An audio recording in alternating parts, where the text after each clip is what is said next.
My name's Adam Smith. I'm head of legal for EMEA and APAC at Tate&Lyle, where I've been for about the last 16 months. So my responsibilities broadly are to look after the commercial legal function for our business across the European and Asia Pacific territories.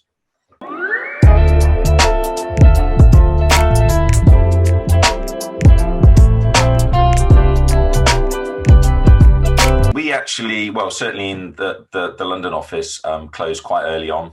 Actually, I looked up the date, and it's about 7 months now that we've been working remotely.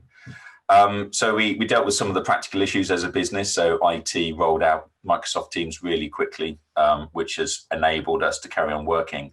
But following, once we got all those practical issues sorted, one of the key things that we did was sit down and say, we had mapped out our priorities for the calendar year. And so we looked at those priorities again and decided, were those the right things to be doing? We're in the food ingredients business. So unlike a lot of businesses which have unfortunately had to think about how do we manage a complete lack of business, we've carried on trading throughout. And so one of our key challenges in that early period was, how do we keep the business running? So in light of that, we decided, yes, our key priorities were still the right things to be doing. We just have to manage the immediate issues as well.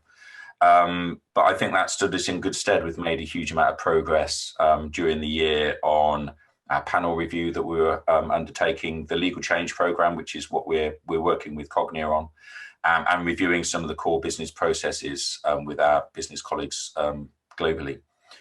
Some of the challenges kind of day to day, back-to-back Zoom and Teams meetings can be a little bit exhausting. I know there's been a lot of discussion about that. We all know the effects of that. So we've felt that as much as anybody else has. But yeah, finding ways to break up the day and actually get some work done has been one of the main challenges. I mean, I live a long way from London, so I had an exhausting commute every day. So I was already doing a few days a week, well, a couple of days a week remotely. As were a lot of other team members. So for some of us, it was an easier transition. For some of us, this was completely new and moving into uncharted territory.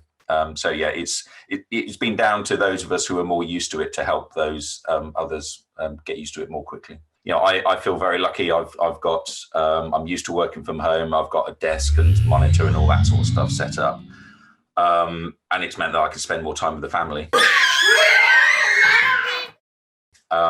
There are people, particularly younger people in our organisation, who share flats, who are trying to share broadband, who are all working from home on their beds or sharing a dining room table, killing their broadband, for whom it's difficult. And it's also difficult for people who live on their own, for whom coming into the office was their main kind of social contact.